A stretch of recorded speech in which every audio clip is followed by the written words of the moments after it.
Now would be a good time to speak a few words of power, just to be sure.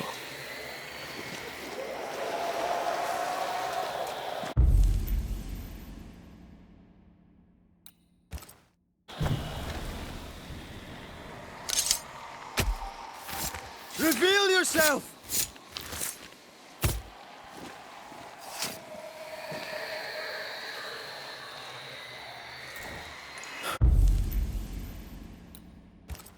Messed this up, didn't I? Turn out and turn up!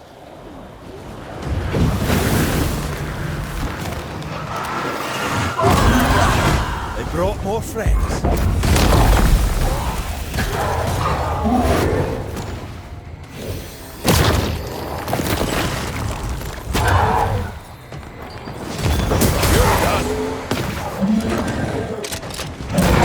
Watch out! We made it angry.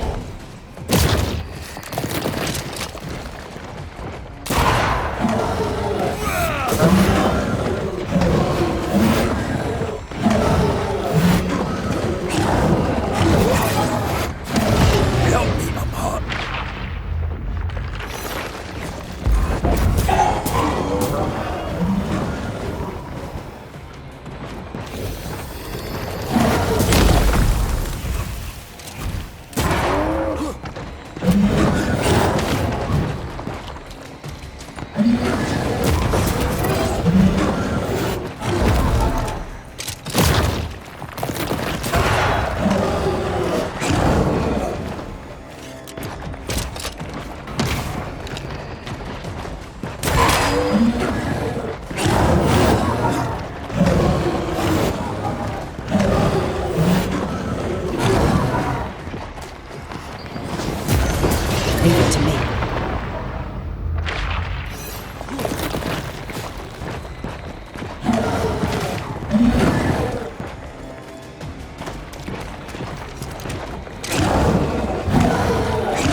Whatever grip it is the nightmare has here, you'd never know by looking.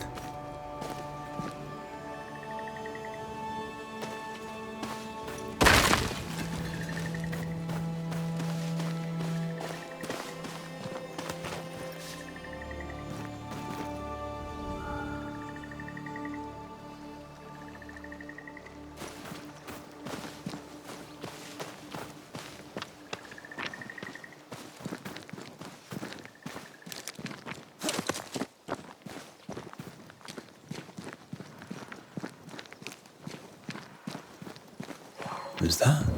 Yes, something's here.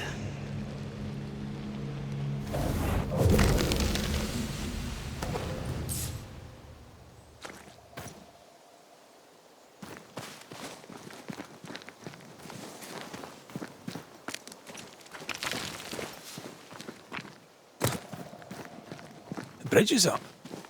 Wonder why. To keep folk in, or to keep something out?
There might be a way to open this door from the other side.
village is full of ghost wards.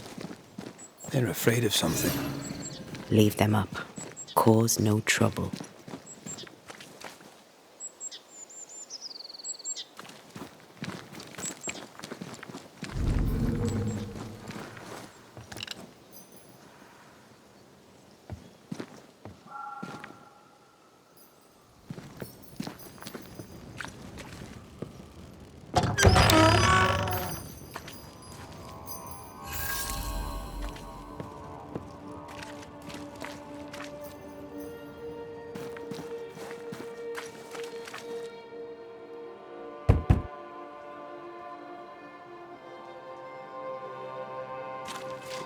Oh there!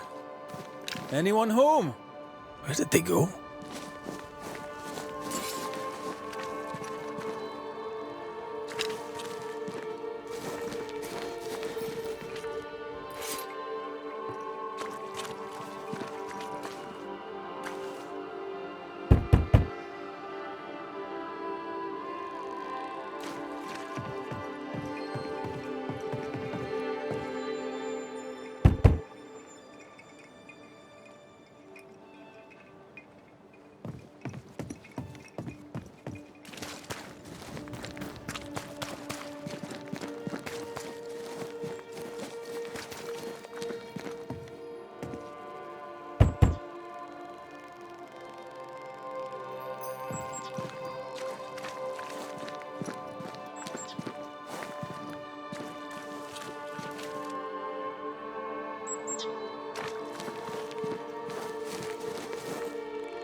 This requires a key.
that my faith and yours and the faith of all good Christian souls of New Eden be fenced with iron and God's own light.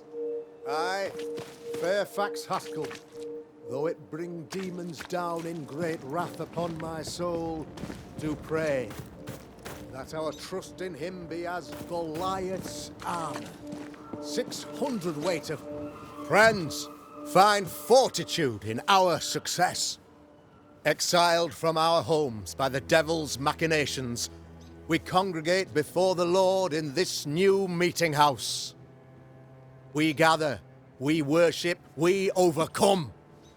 And we shall be well protected by the holy ward my son now makes under my instruction. For I have spent hours countless in your service, poring through books and papers, devouring the oeuvre of my peers, that our meeting house be safe. Fairfax Haskell, for whom the word pompous was invented. Half built? Yes. Open to the four winds? Yes. But already it is resplendent with our faith.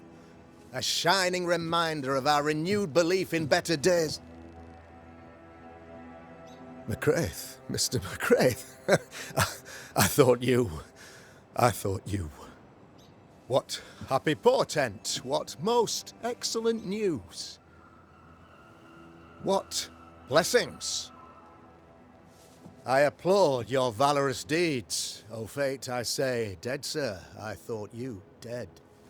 Maybe I am. Do not make light of such matters, my friend, for the devil's wrath is wide awake, and his claw scratches at our door, metaphorically speaking. I'm alive.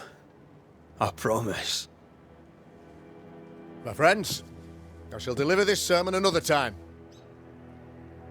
The battle with the devil's legions is ongoing, and Mr. McCraith and I have much to discuss.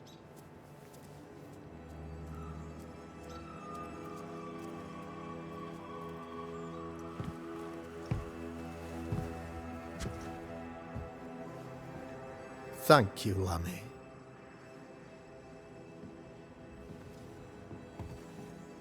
Behold this miracle of ours, Mr. McCraith. Exiled we, yet in our darkest hour we find the moral vigor to build this humble monument to resilience. But you and I must speak of darker matters.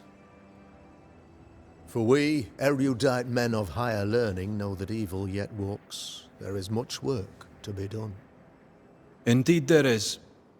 Yes, yes. Forgive the inelegance of my welcome. You are alone. Do I surmise that Miss Duarte is no more?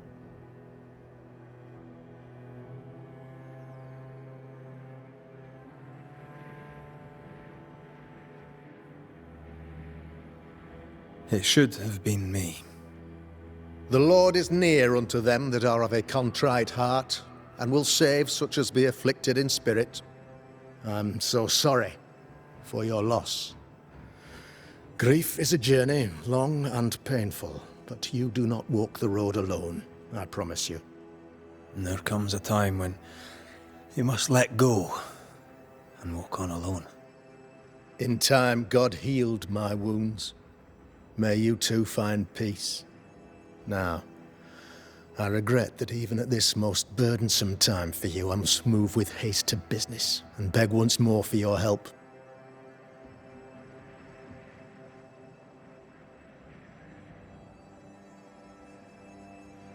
What's going on? It must be serious if you're asking for my help. Since your defeat at the meeting house, the devil, heartened and emboldened, goes from strength to strength. He insinuates himself among my people, reveling in the suffering of the disease he unleashes upon us. It pits one against the other. Suspicion tears this community apart once again. All this to weaken my people and lead them away from the light of God.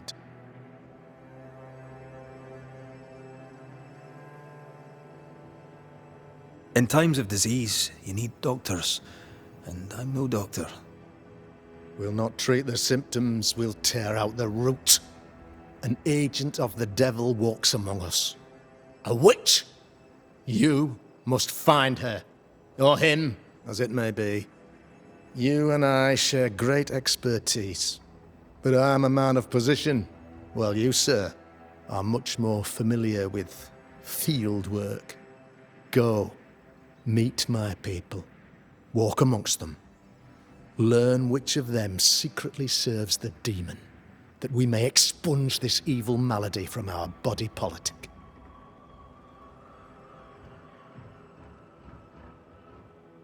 What makes you think there's a witch at work here? Aye, sir, I'm a man of God and intellect. I can read the signs.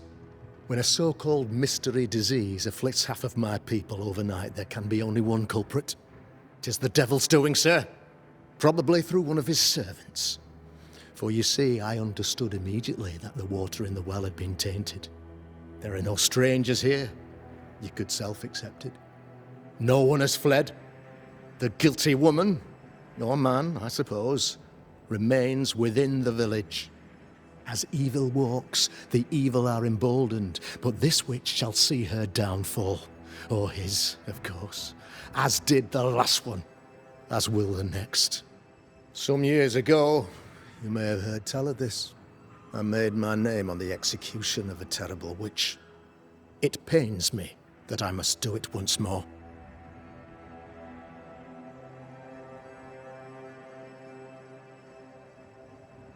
I am no witch hunter.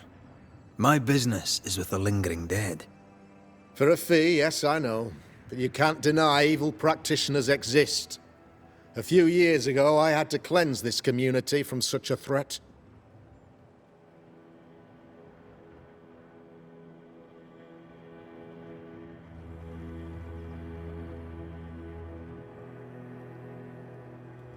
You listened to Pennington's accusation.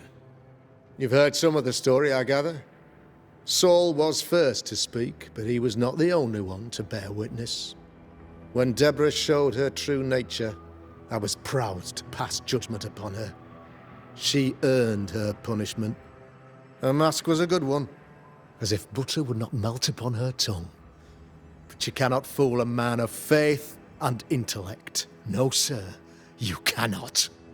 You'll not mind me saying it, but for a Puritan paradise, you seem to get more than your fair share of witches. God has not forsaken us, but someone here does the devil's work. Find me a witch, Mr. McCraith. Return this place to the Lord. I'm a working man, Governor, but the Lord does seem happy to pay, so I'll do what I can. This illness, tell me of it. Upon my arrival here in the Harrows, I immediately set about protecting the place with consecrated tokens. Safeguarded from the curse, we all felt safer, for a time. Then some devil poisoned the well, our only source of water. Someone on the inside, mind. Spoiled water proves nothing. A wise point and well made, Banisher, if not for the fact that we have been, for months on end, under the obvious influence of a terrible curse.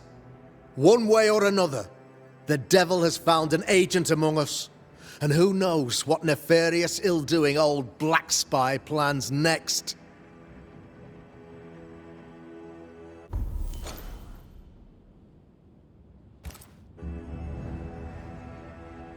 I noted your ghost wards with some interest. Ghost wards, an interesting name. I call them sanctifiers, a name more palatable to my flock.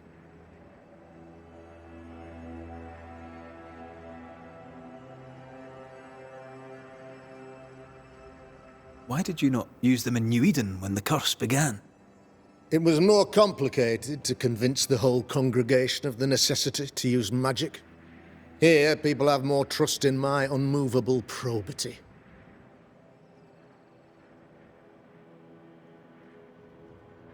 This requires a great deal of occult knowledge. Where did you learn your craft? Etienne Roulet one of the greatest demonologists of our time, is a good friend of mine. I improved upon his work.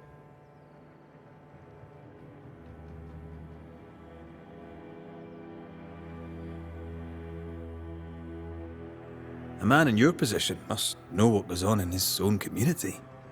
Why, of course, I know all that there is to know. Or near enough. Ask your questions, sir. Ask away.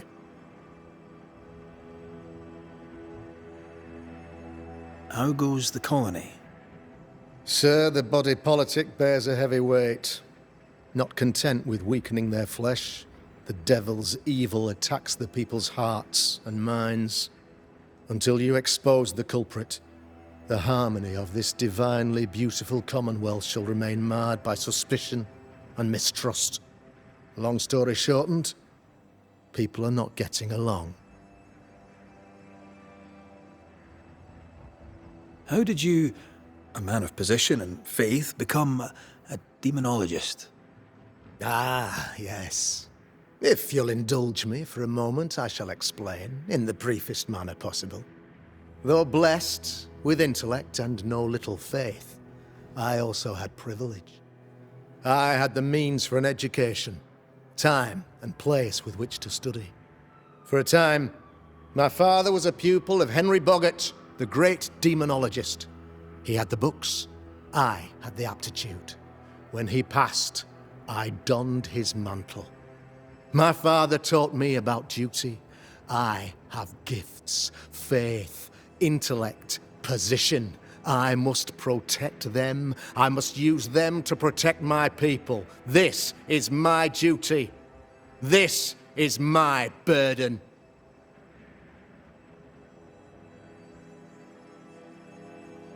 Your son, how would you describe him? Lamentation? How would I describe him? Well, he's curious. Inquisitive, I mean, as opposed to peculiar. Although he has his moments there, too. I tried to teach him demonology, to make him the third generation of witch hunters. But he revealed no disposition. Occult knowledge could only obfuscate his good nature. At heart, he is a naive boy who reads a lot and doesn't say much.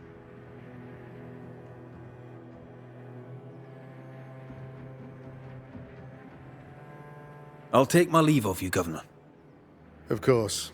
Outside, you must take the stairs. While you're with us, the first house on the left shall be your home.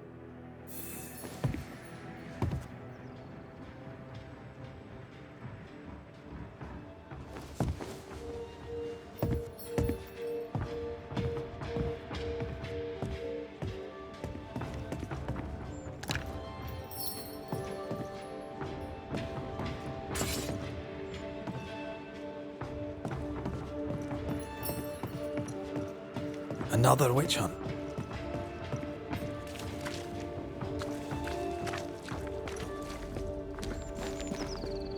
They don't bloody learn, do they?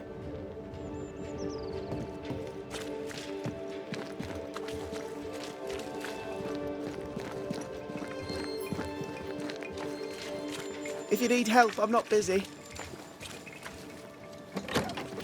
Ghost Ward. I think you can safely knock it over.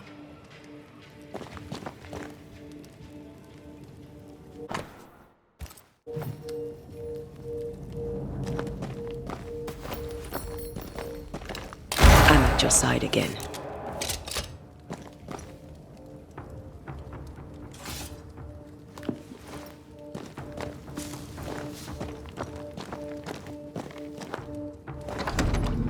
I'm glad you're here too.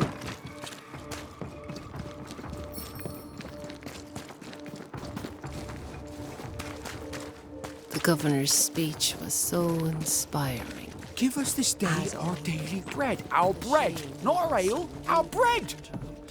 Do you want us to starve? Maybe we should go home now. I'm ready. I'm ready. If you want yeast, then grow your own. Just stick some in a jar and grow it, and you'll have it forever.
Smells like death all of a sudden. It's justice. Start anew. Shite on these people. They can't hurt us. But how could you make him kiss it again? Oh there. Are you alright, sir? We're closed. Now. Out with you. Leave. Leave.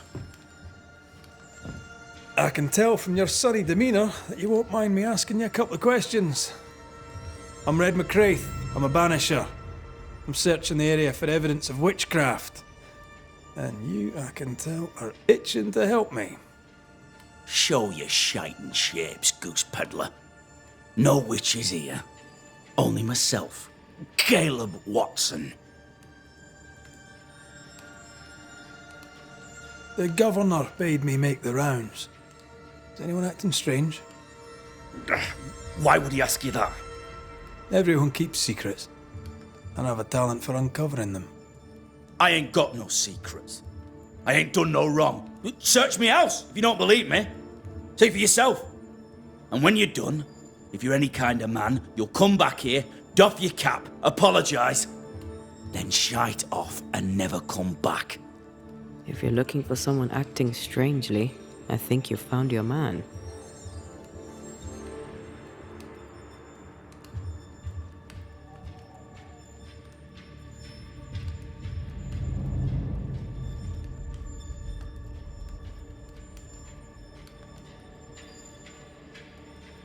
Tell me a tale. What have you heard round about lately that might be of interest? Gossip's for shite bags. Not being a shite bag, I don't gossip. I'll be leaving you alone for now. A man content with his own company is never alone. You hear that? Good one, right? It's ours anyway. Should have been ours since the beginning. You know it's true.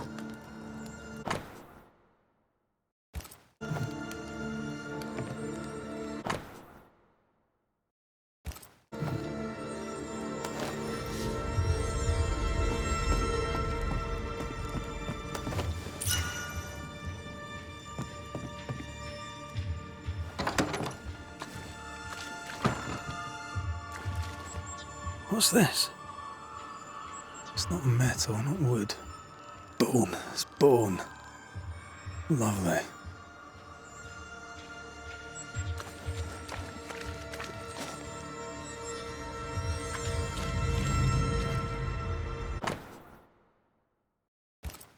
Ruth and Alexander Watson, the cobbler's wife and brother.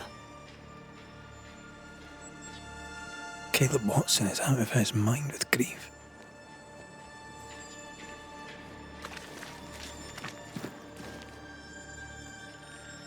Debris from a burned down house?